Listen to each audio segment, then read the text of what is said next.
అందరికీ hi, welcome to my channel. నేను మీ ప్రవీణ. Already మనం ఫస్ట్ వీడియోలో పేపర్ కటింగ్ గురించి చెప్పాను. ఆ పేపర్ కటింగ్ ఎవరి దగ్గరైనా ఆల్రెడీ మీరు కట్ చేసుకొని ఇంట్లోనే కుట్టుకోవాలి అనుకున్నా, లేదంటే ఇంట్లో మిషన్ ఉండి బయట వాళ్ళకి నార్మల్ జాకెట్లు కానీ లేదు అనుకుంటే లైనింగ్ బ్లౌజెస్ కానీ ఏవైనా సరే స్టిచ్ చేయాలనుకుంటే, ఒకేసారి కటింగ్ ఎక్కువ మొత్తం మీద కట్ చేయాలనుకుంటే మీకు పేపర్ కటింగ్ అనేది చాలా బాగా యూజ్ అవుతుంది. దాని గురించి అయితే నాకు తెలిసినంత వరకు నేను ముందు వీడియోలో అయితే చెప్పాను, చూడండి. అలాగే నాకు ఈ బ్లౌజ్కి వచ్చేటప్పటికి ఏంటంటే, ఒక బ్లౌజ్ అయితే స్టిచ్ చేస్తుంది అనమాట. అసలు ఆ బ్లౌజ్కి ఏంటంటే పేపర్ కటింగ్ అవేం కాదు, నాకు ఆల్రెడీ ఇది అంచనా ప్రకారం నాకు మార్కింగ్ అయితే తెలుసు కాబట్టి మార్కింగ్ అంతా కూడా లైన్స్ అన్నీ డ్రా చేసేసిన తర్వాత లైనింగ్ క్లాత్ మీద తర్వాత క్యాన్వాస్ అనేది తీసుకొని దాని మీద కూడా చిన్న డిజైన్ అనేది పెడుతున్నాను అనమాట. క్యాన్వాస్ కొంచెం డిజైన్ మనకి నెక్ దగ్గరికి ఏ విధంగా అయితే బోట్ నెక్ కోసం ఇక్కడ మార్కింగ్ చేశాను చూడండి, అది same as it is canvas మీద కూడా కట్ చేసుకోవాలి. కట్ చేయడం కోసం నేను క్యాన్వాస్ తీసుకొని దాని మీద డ్రా చేసి తర్వాత కట్ చేసేసాను. నేను మామూలుగా ఏంటంటే సిజర్స్ కూడా పెద్ద సిజర్స్ వాడట్లేదు, ఎందుకంటే కొంచెం వేలు అనేది ఈ మధ్యన చాలా పెయిన్ వస్తున్నాయన్నమాట. అందుకని చెప్పేసి నాకు సులువుగా ఉండేలాగా చిన్న చిన్న సిజర్తోనే నేను కట్ చేస్తున్నాను. అంటే చిన్న సిజర్ అంటే మరీ చిన్నవి కాదులేండి, మీడియం సైజులో మామూలుగా మనకి బయట మార్కెట్లో ఉంటాయి కదా, కొంచెం మీడియం సైజులో సిజర్స్ అనేది వేలుకి కట్ చేయడానికి సులువుగా ఉండే సిజర్స్తోనే నేను కట్ చేస్తున్నాను అనమాట. దీనివల్ల ఏంటంటే కొంచెం నాకు ఈజీ అవుతుంది. ఎక్కువ మొత్తం మీద అంటే ఒకేసారి ప్లెయిన్ బ్లౌజెస్ ఒక 5-6 కటింగ్ చేయాలనుకోండి, అప్పుడు పెద్ద కత్తిరి తీసుకున్నా పర్వాలేదు. ఒక్కొక్కసారి నాకు ఆ పెద్ద కత్తిరి కాకుండా ఈ మామూలుగా ఇప్పుడు నేను కట్ చేస్తున్న సిజర్ ఉంది చూసారా, అదైతే దాంతోనే కట్ చేసేస్తున్నాను అనమాట. ఇంకా క్యాన్వాస్ తీసుకొని మార్కింగ్ లైనింగ్ మీద ఎలాగైతే మార్కింగ్ చేసుకున్నానో క్యాన్వాస్ మీద అదే మార్కింగ్ చేసుకొని స్లోగా కట్ చేసుకోవాలి. మనకి ఏ డిజైన్ అయితే పెడుతున్నామో ఆ డిజైన్కి అనుగుణంగా అలాగా కట్ చేసుకోవాలన్నమాట స్లోగా. అయితే బోట్ నెక్ అని చెప్పాను కదా, బోట్ నెక్ వచ్చేసి కిందన డౌన్లోని మీడియం సైజులో మరీ లెంత్ ఎక్కువ పెట్టలేదు.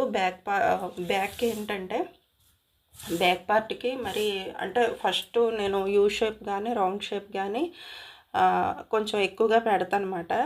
అండ్ షేప్ అంటే ఆ విధంగా కాకుండా కొంచెం మీడియం సైజులోనే కటింగ్ అయితే ఇలాగ చేశానమాట. కట్ వర్క్ ఇచ్చాను సెంటర్లో, తర్వాత కిందన యూ షేప్ అనేది కట్ చేశాను. పైన బోట్ నెక్ అంటే మనకి ఈ మాత్రం స్పేస్ అనేది ఉండాలి, ఈ మాత్రం వెడల్పు అనేది ఉండాలి. అంటే బాడీకి తగ్గట్టు కట్ చేసుకుంటాం కదా, ఆ మార్కింగ్ ప్రకారం కట్ చేసుకున్నాను అనమాట. తర్వాత వచ్చేసి ఇంకా క్యాన్వాస్ తీసుకొని ఒక క్లాత్ మీద ఇంకొక లైనింగ్ క్లాత్ అనేది తీసుకున్నాను. ఇప్పుడు నేను ఏదైతే బ్లౌజు స్టిచ్ చేద్దాం అనుకుంటున్నానో ఆ blouse lining cloth yellow colour, gold colour అన్నమాట. ఆ గోల్డ్ కలర్ ఏంటంటే ఇది ఎలాగో నా దగ్గర సపరేట్గా వేరే గ్రీన్ కలర్లో లైనింగ్ క్లాత్ అనేది ఉన్నది.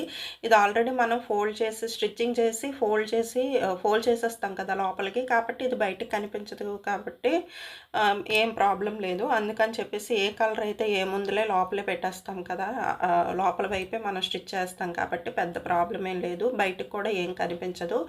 క్యాన్వాస్ లైనింగ్ మీద సపరేట్ లైనింగ్ మీద ఇలా పెట్టేసి ఐరన్ చేసేసి కదలకుండా పిన్స్ అనేవి పెట్టేసుకొని మనం ఎలా అయితే బోట్ నెక్కి డిజైన్ అనేది మార్కింగ్ చేసి కట్ చేసి క్యాన్వాస్ మీద పెట్టాము, అలాగే కదలకుండా ఆ క్లాత్ అనేది ఆ క్యాన్వాస్ అనేది కదలకుండా పిన్స్ అనేవి మనం స్మాల్ పిన్స్ ఉంటాయి కదా, ఆ పిన్స్ అనేవి పెట్టేసి మామూలుగా ఎలా అయితే డ్రా చేసామో అలాగా స్టిచ్ చేసేసుకోవాలన్నమాట.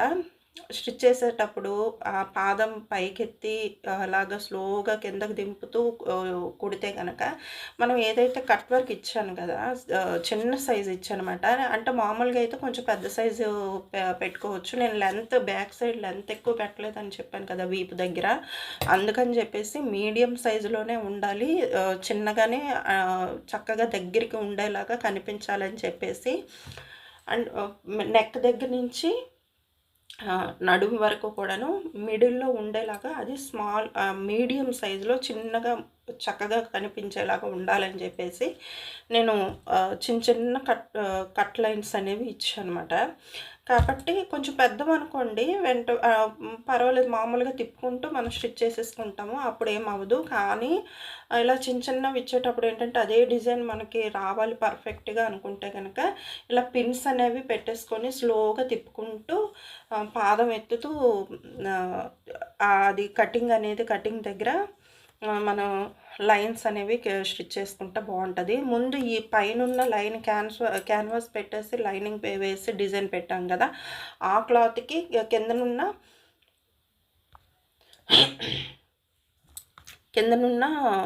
బ్లౌజ్ లైనింగ్ క్లాత్ కూడా ఆ రెండు కూడా ఆ పైన ఉన్నది కింద ఉన్నది కూడా ఇలాగ అటాచ్ చేసాం కదా, ఆ రెండు కదలకుండా ఉండాలంటే ఫస్ట్ మనం మిడిల్లో పైన నెక్ దగ్గర నుంచి కింద డిజైన్ వరకు ఒక లైన్ అనేది నేను స్టిచ్ చేసుకున్నాను కదా, యాజ్ ఇట్ ఈజ్ అలాగే ఈ కింద పార్ట్ది పైన డిజైన్ పార్ట్ ఉంది కదా, అది కూడాను రెండు కలిపేసి స్ట్రైట్గా మళ్ళీ ఇంకొక లైన్ అనేది ఇలా స్టిచ్ చేసుకుంటున్నాను.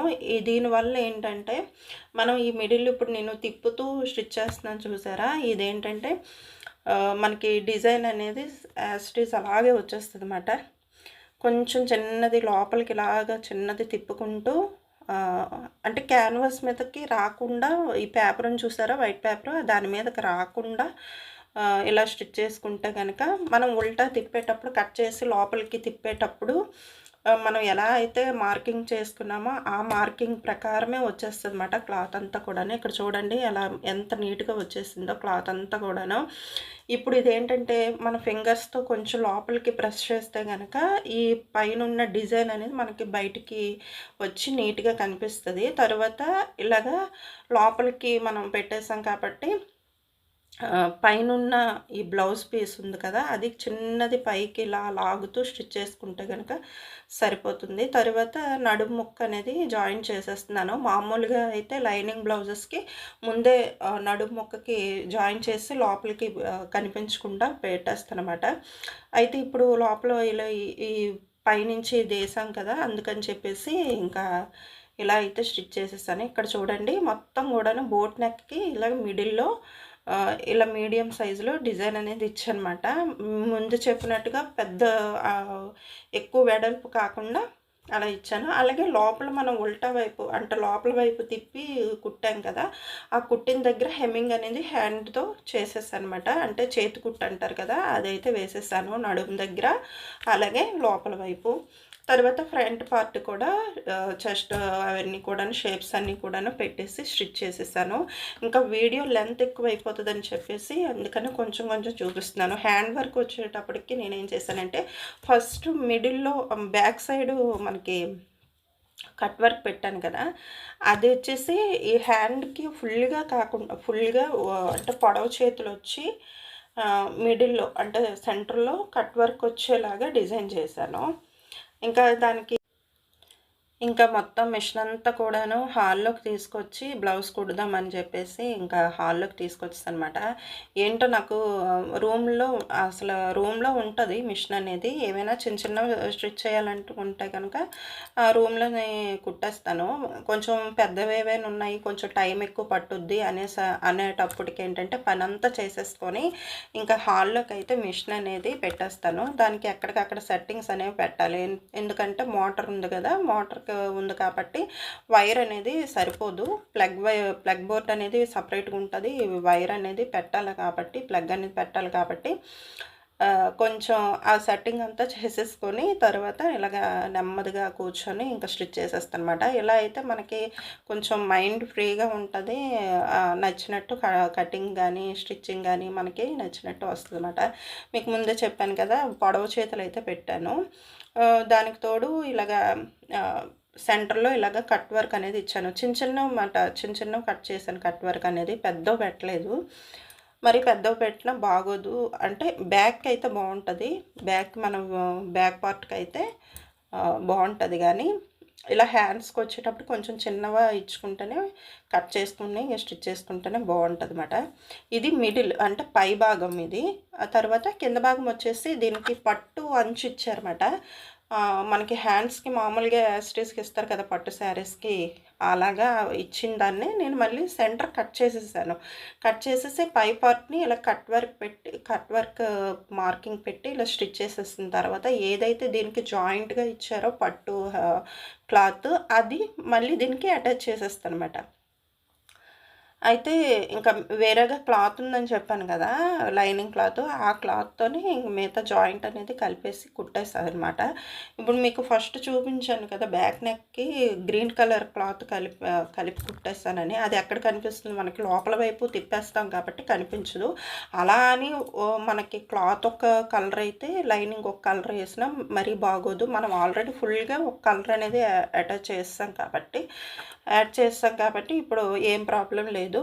మనకి చిన్న చిన్నవి అతుకులు అనేటప్పటికేంటంటే వేరే కలర్ వేసినా కనిపించదు. కనిపిస్తుందా లేదా అనేసి మనం ఫస్ట్ అబ్జర్వ్ చేయాలి. గమనించిన తర్వాత కనిపిస్తుంది అనుకుంటే కలర్ మార్చుకున్నా పర్వాలేదు. లేదు అనుకుంటే ఇప్పుడు ఏదైతే మనం అసలు లైనింగ్ వేస్తున్నామో అలాంటి లైనింగ్ ఏదైనా ఉంటే చూసి వేసుకోవడం బెస్ట్. అంటే నేను అన్నీ చూసిన తర్వాత ఇంకా కలర్ ఒకవేళ చేంజ్ అయినా సరే లోపల వైపే వెళ్ళిపోతుంది. కనిపించలేదు ఈ క్లాత్‌కి మాత్రం. అందుకని చెప్పేసి ఇలాగ అడ్జస్ట్ చేసి స్టిచ్ చేసేసాను. ఇక్కడ ఎక్స్ట్రా లైనింగ్ క్లాత్ కనిపిస్తుంది చూసారా? అది కావాలని నేను ఎక్స్ట్రా పెట్టానమాట. ఎందుకైనా మంచిదని చెప్పేసి పెట్టాను. లాస్ట్‌లో కావాలంటే కట్ చేసేసుకోవచ్చు. అందుకని చెప్పేసి ఫినిషింగ్ కూడా చాలా బాగా వచ్చింది బ్లౌజ్ అనేది. లాస్ట్‌లో మీకు చూపిస్తాను. చాలా బాగా వచ్చింది. ఇంకా కొన్ని కొన్ని పార్ట్స్ అయితే నేను హ్మ్, పార్ట్ 1, పార్ట్ 2 కింద వీడియోస్ అనేవి పెట్టొచ్చు. కానీ దాని బదులు ఇంకో సెపరేట్ వీడియో అనేది పెట్టుకుంటే బెస్ట్ కదా అని చెప్పేసి అలా అని చెప్పేసి ఇంకా కొంచెం కొంచెంగానే వీడియో అనేది షూట్ చేసి పెట్టానమాట. మరీ లెంత్ ఎక్కువైపోతుంది వీడియో అనేది. వాయిస్ ఓవర్ ఇవ్వడం కూడా చాలా కష్టమైపోతది. వీడియో లెంత్ ఎక్కువైతే వాయిస్ ఓవర్ కూడా అంతే ఇవ్వాలి కదా! అందుకని చెప్పేసి ఇంకా కొంచెం కొంచెంగా చూపిస్తున్నానమాట. దీని టైము 1 అవర్ అనుకోండి. హాఫ్ అన్ అవర్‌ది కలిపి స్పీడ్‌లో పెట్టేసి మళ్ళీ ఎడిట్ చేస్తున్నానమాట. అందుకని చెప్పేసి అన్నీ వివరంగా చెప్పట్లేదు. కొన్ని కొన్ని నా టిప్స్ లాగా మీకు చెప్తున్నాను. తర్వాత ఇంకా షేప్ పట్టీలు ఫ్రంట్ చెస్ట్ పార్ట్స్ అవన్నీ ఉంటాయి కదా! అవన్నీ కూడాను స్టిచ్చింగ్ అది కూడా నేను పెట్టలేదు. చెప్పాను కదా! లెంత్ ఎక్కువైపోతదని చెప్పేసి ఇంక అది కూడా పెట్టలేదన్నమాట. ఎప్పుడైనా మనం స్టిచ్ చేసుకోవాలి అనుకున్నప్పుడు చిన్న చిన్న డిజైన్స్తోనే హెవీ లుక్ వచ్చేలాగా స్టిచ్ చేసుకోవచ్చు. దీనికి ఇంకా లేస్ వేద్దాం అనుకున్నా ఇక్కడ మీకు కట్ వర్క్ ఇచ్చాను చూడండి. ఆ కట్ వర్క్‌లోనే చిన్న చిన్న బాల్స్ యాడ్ చేద్దాం అనుకున్నాను. కానీ ఇది gold colour cloth, gold colour sari మాట. కానీ ఇంత డిజైన్ పెట్టినా అంటే లేస్ అవి పెట్టి స్టిచ్ చేసిన బాల్స్ పెట్టినా మరీ హెవీగా అయిపోద్ది. పైగా కనిపించదు. గోల్డ్ కలర్ క్లాత్ కదా! అందుకని చెప్పేసి పెద్దగా కనిపించదు. అంత హెవీగా మనం స్టిచ్ చేసినా అవ్వదు అనేసి ఇంకా చిన్నగా ఇలాగ ఈజీగా ఉండేలాగా కుట్టుకోవడానికి అలాగే చూడడానికి కూడా మంచి లుక్ వస్తది. చాలా బాగుంటుంది. సింపుల్‌గా ఉంటదన్నమాట బ్లౌజు. అందుకని చెప్పేసి ఇలాగ సింపుల్‌గానే కుట్టేస్తున్నా. ఏవైనా కుట్టే వీడియోస్, ఏవైనా స్టిచ్చింగ్ చేసే వీడియోస్ మన ఛానల్‌లో వస్తే గనక అంతా కూడా పర్ఫెక్ట్‌గా నేను అన్ని వీడియోస్‌లో కూడాను ప్రతీదీ నేను చెప్పలేకపోవచ్చు కానీ, నాకు తెలిసిన టిప్స్ అనేవి మాత్రం మీకు చాలా వరకు యూజ్ అవుతుందన్నమాట. ఆ విధంగా అయితే నేను చెప్పగలను. అంటే మనం మిషన్ కుట్టే వాళ్ళకి తెలుస్తది. ఎప్పటికప్పుడు కొత్తలాగే ఉంటది. ఎప్పటికప్పుడు ఎన్ని డిజైన్స్ కుట్టినా, ఎన్ని బ్లౌజెస్ కానీ, డ్రెసెస్ కానీ స్టిచ్ చేసుకున్నా ఎప్పటికప్పుడు కొత్తలాగే ఉంటది. ఏదో ఒక విధంగా కొత్త పాఠంలాగా నేర్చుకునే విధంగానే ఉంటది. ఇప్పుడొచ్చే ట్రెండ్స్‌కి ఏంటంటే ఇంకా డిజైన్స్ అనేవి మారుతూ వస్తూ ఉంటాయి కాబట్టి ఎప్పుడూ కూడా ఒకలాగే ఉండిపోదు స్టిచ్చింగ్ విషయంలో.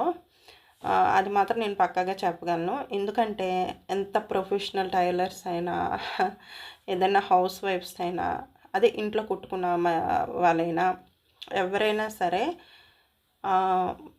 ఎవ్వరికైనా కొత్త దానిలాగే ఉంటది.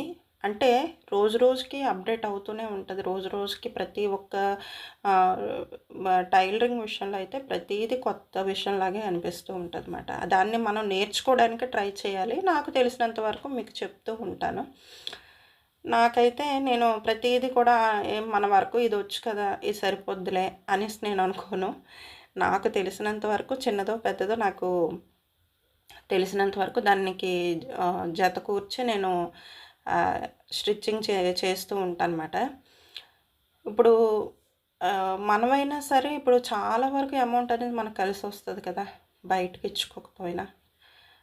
అది కూడా నేను ఆలోచిస్తానన్నమాట. సరే ఇంకోటేంటంటే, ఇక్కడ చూడండి బ్యాక్ నెక్ లోపల వైపు తిప్పుకున్నాను. వేరే కలర్ గ్రీన్ కలర్ వేసానని చెప్పాను కదా! ఎంత బాగా వచ్చిందో.